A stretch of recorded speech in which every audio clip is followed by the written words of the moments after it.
रानी बेटी राज करे।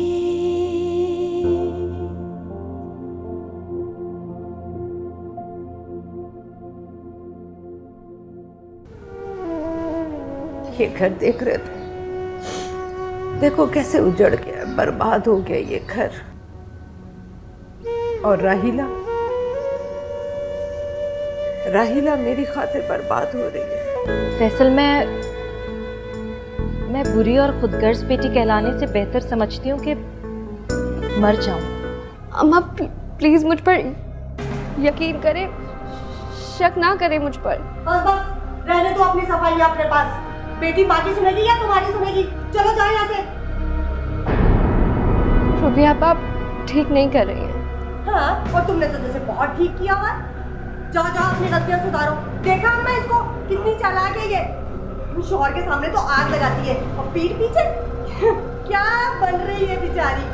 बेचनी कहीं की।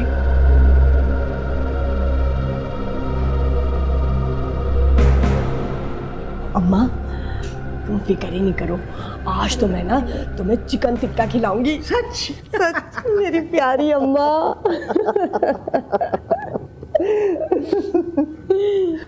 मिसेस यासित, ये डॉक्टर के पूरे पैनल का फैसला है और कल रात को ही रिप्लाई आया है। डॉक्टर जॉनसन न सिर्फ मेरे अच्छे दोस्त हैं बल्कि बहुत अच्छे सर्जन भी हैं। आप पहली फ़्लाइट से फौजिया बेगम को भेजने की तैयारी कीजिए। जी, आप उसकी फिक्र ना कीजिए, मैं जल्द से जल्द उन्हें वहाँ भेज दूँगी। बस आप इस बात का यकीन दिला दें कि बेगम फौजिया ठीक तो हो जाएंगी ना। उनके साथ आप जैसे दुआएं करने वाले लोग मौजूद हैं, तो फौजिया बेगम क्यों ठीक नहीं होगी। Wish you all the best. Thank you doctor साहब।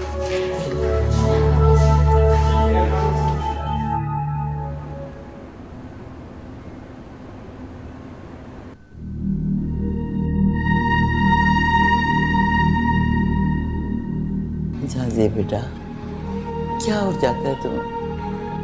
मैं परेशान हो जाती हूँ।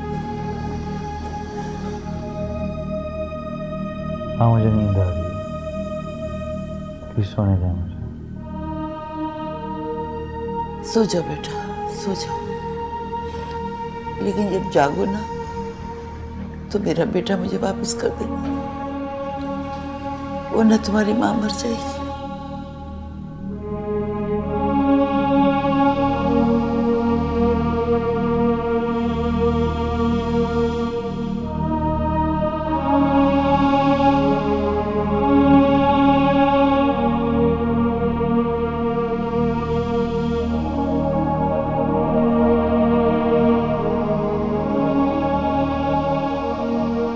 हेलो जीना, कैसी हो? आपा, रिसा आपा, कैसी हैं आप? बेटा ठीक हूँ, बस जरा परेशान हूँ। अब वो तुम्हारा झांझेब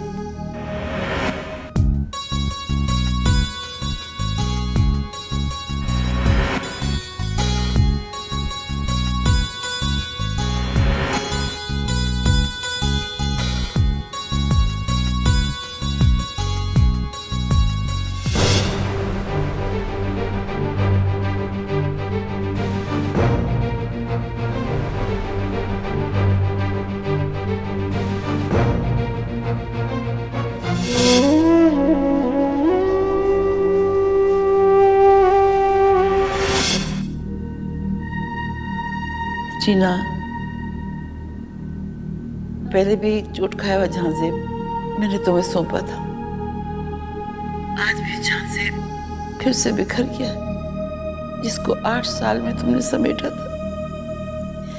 प्लीज जीना, तुम आ जाओ, मुझसे नहीं संभल रहा वो। मेरा तो घर तिनका तिनका हो रहा है। आ जाओ प्लीज। रिसा आप परेशान नहीं हो, मैं आ रही हूँ, मैं बहुत जल्द आ रही हूँ। आप प्लीज परेशान ना हो, लुक आफ्टर योरसेल्फ। ठीक, ओके, खुदा हाफिज। खुदा हाफिज।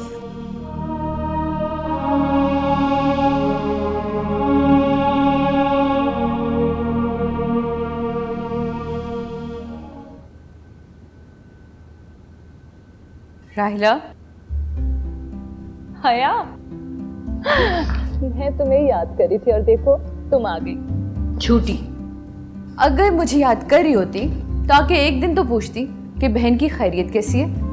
अरे मैं तो अम्मी से रोज कहती हूँ, मगर खैर छोड़ो, चलो अम्मी के पास चल के बैठते हैं। इनफैक्ट तुम बैठो, मैं चाय लेकर आती हूँ और तुम्हारी पसंद के कबाब। कबाब क्यों? आज तो मिठाई खाने का वक्त है ना। मुबारक हो तुम्हें भाई। हया, क्या हुआ? मेरे मुंह से मुबारकबाद तुम्हें अच्छी नहीं लगी क्या? हया मुझे तुमसे ये उम्मीद नहीं थी राहिला कि तुम अम्मी के फरमान पर एक दफा फिर कुर्बान हो जाओगी। अम्मी पर इल्ज़ाम मत लगाओ प्लीज़। फैसल को मैंने जाना है, परखा है। अम्मी का फैसला बिल्कुल ठीक है। फैसल हर लिहाज से इस काबिल है कि उससे शादी की जाए। अदनान से भी ज़्यादा। खुदा के लिए मेरे सामने उसका नाम मत लिया करो, मेरे साथ उसका नाम मत जोड़ा करो। वो मेरी बहन की अमानत है। ओह, वो अमानत जिसमें तुम्हारी बहन ने खुद खयानत की थी और फिर उस खयानत की वो खुद भी हिफाजत ना कर सकी, उस अमानत की बात कर रही हो। हया, तुम चुप क्यों नहीं होती हो? जब तुम बोलना शुरू करती हो तो ये भूल ही जाती हो कि तुम्हारे ये बोलने से मुझ पर कितना बड़ा इल्जाम लग सकता है। देखो राहिला, हकीकत को इल्जाम समझकर अगर अपना दामन बचाओगी ना, बहुत पछताओगी। वैसे भी मैं ये हकीकत अम्मी को जरूर बताऊंगी। तुम्हें उनके फैसले की भेंट नहीं चढ़ने दूंगी। हया, तुम्हें मेरी कसम है, तुम अम्मी के सामने एक लफ्ज नहीं कहोगी। वैसे भी फैसल मेरा फैसला है, उसने एक बेटी का मान रखा है। तुम्हारा झूठ तो खुद ऐलान कर रहा है कि तुम झूठ बोलती हो। याद रखो, पहली मोहब्बत की जगह मसलहत तो ले सकती है, लेकिन दूसरी मोहब्बत नहीं। तुमने अगर अम्मी के सामने एक लफ्ज भी कहा ना तो मैं खुद को मार लूंगी। हया, ठीक है, कुछ नहीं कहूंगी, लेकिन तुम एक बार सिर्फ मेरे सामने तो एतराफ़ कर दो। मैं एतराफ़ करती हूँ कि साइमा मुझे बहुत प्यारी थी और साइमा का खून कभी भी मेरे हाथों की मेहंदी नहीं बन सकता है।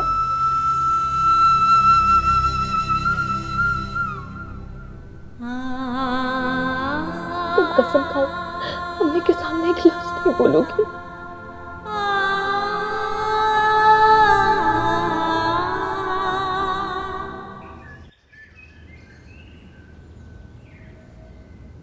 अरे हया, पहले तुम सौतन की नौकरानी बनी रही, अब उसे इंग्लैंड भेजकर उसके घर की और उसकी बेटी की चौकीदारी करोगी। कैसी बातें कर रही हैं आप अम्मी? वो घर मेरा भी है और मुस्कान मेरी भी बेटी है। अरे रहने दो, भूल है तुम्हारी। सौतेले सौतेले ही होते हैं और पराए रिश्ते कभी अपने नहीं होते। मैं तुम्हारी सौतन की बात कर रही हूँ, उसकी बेटी की नहीं। ये भी तो हो सकता है अम्मी कि मुस्कान पर आई हो जाए और मेरा बुढ़ापा उसका मोहताज हो और वो मेरी खुशियों के लिए अपनी खुशियों की कुर्बानी दे। क्या मतलब है तुम्हारा? अभी मेरे कहने का मतलब सिर्फ ये है कि मेरी कुर्बानी कभी रायगा नहीं जाएगी और यही मेरी जिंदगी का फलसफा है। तुम्हारा फलसफा तुम्हें मुबारक हो, और अगर तुमने कुर्बानियाँ दी हैं ना तो उसका अजर अल्लाह तुम्हें इंशाल्लाह ज़रूर देगा। मगर दूसरों की कुर्बानियों पर यूँ फूके तो ना मारो, ये सारे कबाब ठंडे हो जाएंगे। लो खाओ। अम्मी, अब तो फौजिया बेगम जा रही हैं, बार बार आपका पूछ रही, मेरी खातिर आके आप उनसे मिल लीजिए। अरे रहने दो, मुझे तो बाज ही रहने दो तुम। और हाँ, तुमने राहिला को मुबारक दी? नहीं अम्मी, मेरा तो हौसला ही नहीं हुआ। ये आखिर तुम लोग कब तक शकीला और साइमा की मौत को लेकर अपनी खुशियों से दूर होती रहोगी? अम्मी, यही बात तो मैं राहिला को समझा रही, लेकिन मुझे तो लगता है कि ये साइमा की कब्र के साथ अपनी खुशियों का मकबरा बनवा के छोड़ेगी। अब राहिला, तुम भी खाओ ना कबाब, कहीं ठंडे ना हो जाए ठंडी आहों से।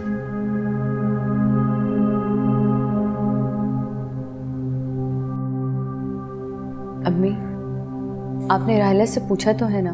अरे हाँ भाई, पूछा है। और फैसल ने तो राहिला की हर शर्त मानी है। शादी के बाद वो यहीं आकर रहेगा, यही चाहती थी राहिला भी। देख ले, आखिर में राहिला ही आपके काम आई। हाँ ये तो है। अच्छा सुनो हया, इतवार को मैंने रस्म रखी है, तुम आ जाना। क्यों नहीं आऊँगी अम्मी, ज़रूर आऊँगी। लेकिन आप कल सुबह फौजिया बेगम से मिलना आ जाए। कल रात की उनकी फ़्लाइट भी है ना। मैंने कहा ना हया, मुझसे घर से बाहर नहीं निकला जाता। ठीक है, मैं फ़ोन कर लूँगी उसे। और मेरी बात सुनो, वो चली जाती है ना बाहर, तो घर को डालो ताला और यहाँ आ जाओ। अपने मुस्तकबिल के बारे में सोचो हया। कैसी बातें करी? मेरे मुस्तकबिल का फैसला तो हो चुका है अम्मी। क्या मतलब? सारी जिंदगी वहीं गुजार दोगी सौतन और उसकी बेटी की खिदमत करने में? मैंने कहा ना, बस वापस आओ इस घर में। अच्छा चले ठीक है, आ जाऊंगी, लेकिन फिलहाल तो मुझे जाने देना। और हाँ, कि कुछ पैसे हैं, प्लीज़ रख लीजिए। मैंने तुमसे कहा ना हया, मुझे फौजिया बेगम की खैरात में दिए गए ये पैसे बिल्कुल नहीं चाहिए। अम्मी ये पैसे मैं आपको दे रही हूँ, ये कोई भीख नहीं है। नहीं हया, तुम्हें पता है ना, मुझे इस तरह पैसे लेने बिल्कुल अच्छे नहीं लगते। नहीं, मुझे नहीं चाहिए पैसे। मैं कल आपके फ़ोन का इंतज़ार करूँगी और आप फ़ोन ज़रूर करेंगी फौजिया बेगम को। खुदा हाफिज़। खुदा हाफिज़ बेटा। बड़ी जिद्दी लड़की है।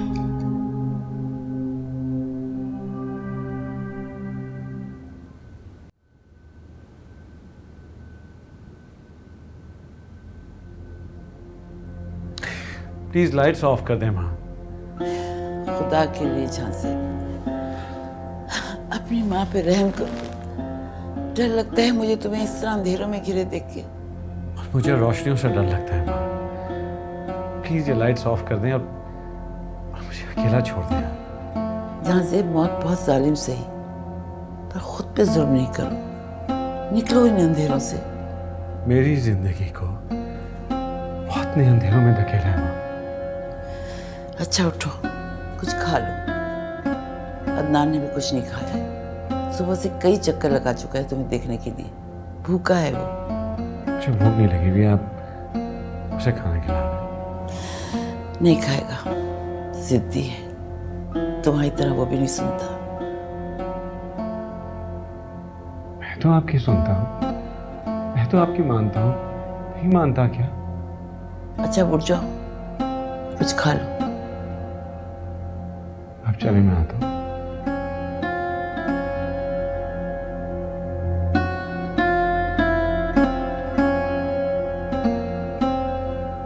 अच्छा, तो तुम अकेली जा रही हो? बहुत जालिम है हया, जो तुम्हें अकेला रुखसत कर रही है।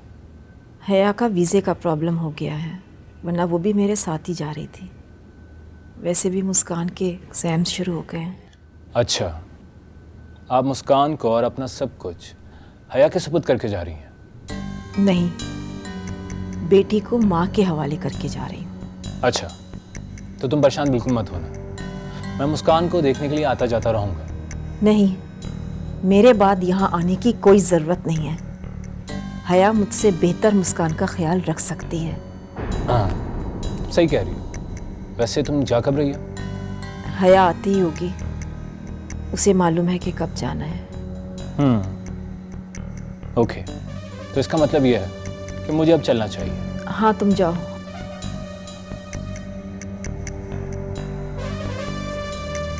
Take care of yourself. Allah हाफिज़।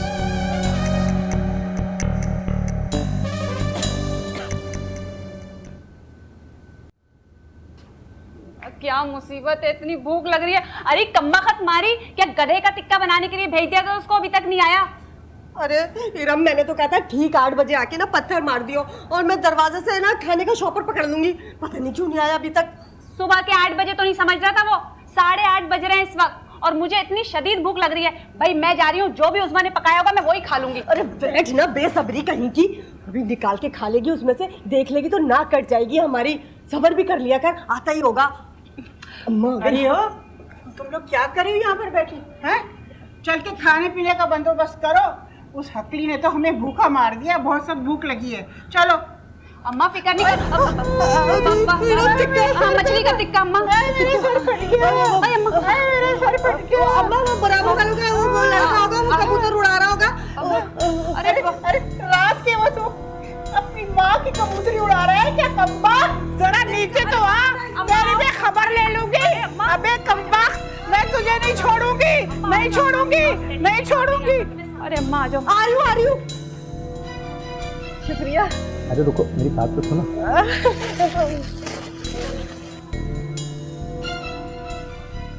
हया, तुम्हारी मोहब्बत ने मुझे ये हौसला दिया है कि मैं इतना तवील सफ़र तय कर सकूं। कहाँ तवील सफ़र है, सिर्फ 9 घंटे की तो फ्लाइट है और फिर एयरपोर्ट पर डॉक्टर जॉनसन आपको खुद रिसीव करने आएंगे। मेरा दिल चाह रहा है कि मैं तुम्हें अपने गले लगाकर खूब रोऊं। नहीं फाजिया बेगम, हम दोनों उस वक्त खूब रोएंगे जब अपनी बेटी को दुल्हन बनाकर रुखसत करेंगे। अभी तो आपको मुस्कुराना है। ये भी तो हो सकता है कि मुस्कान से पहले मैं तुम्हें दुल्हन बनाकर रुखसत कर दूं। रुखसत तो बेटियों को किया जाता है और मैं तो मुस्कान की माँ हूं ना। क्या तुम अपनी जिंदगी मुस्कान के लिए वक्फ करना चाहती हो? जब तक जिंदगी ने साथ दिया तब तक तो। मैं आपकी पैकिंग कंप्लीट कर लूं, मैं नहीं चाहती कि कुछ भी रह जाए।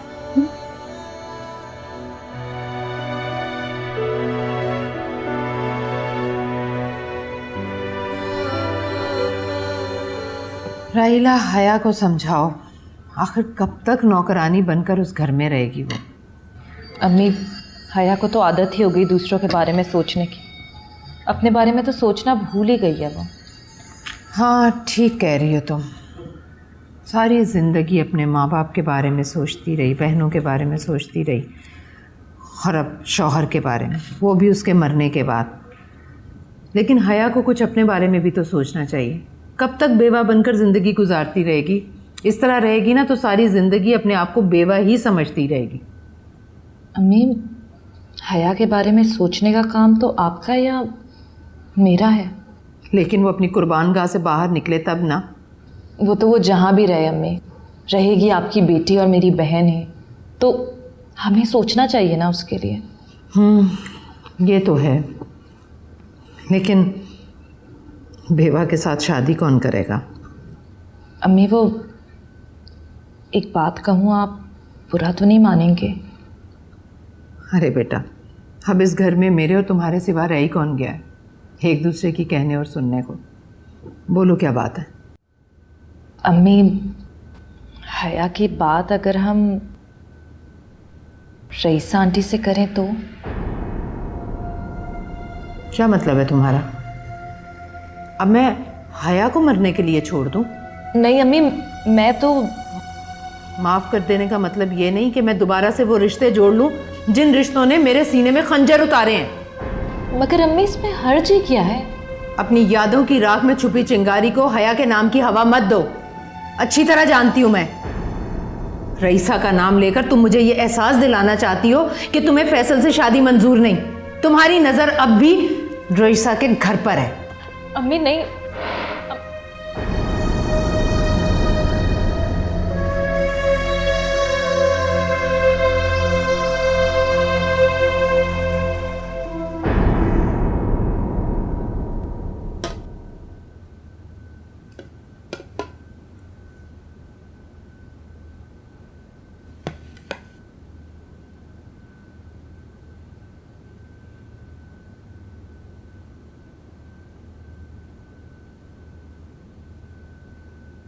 क्या हुआ, तुम नहीं खा रही?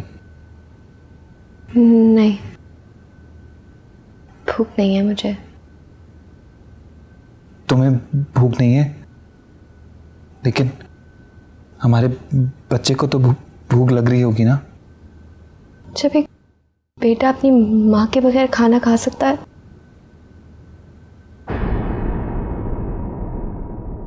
और तुमने देखा, अम्मा भी उनके साथ मिली हुई है। अम्मा को तो बख्श दे इरफान। तुम मुझे बख्श दो। आपसे किसने कहा था कि सारी बात आप उन्हें कह दें? तो फिर किससे अपना दुख शेयर करती? तुम्हें तो मेरी हर बात बुरी लगती और मुझसे तुम्हारी ये हालत देखी नहीं जाती। कोई बात सुनने के लिए तैयार नहीं थी वो, बस कह रही थी मैं आ रही हूँ, घर आ रही हूँ सीधा। रानी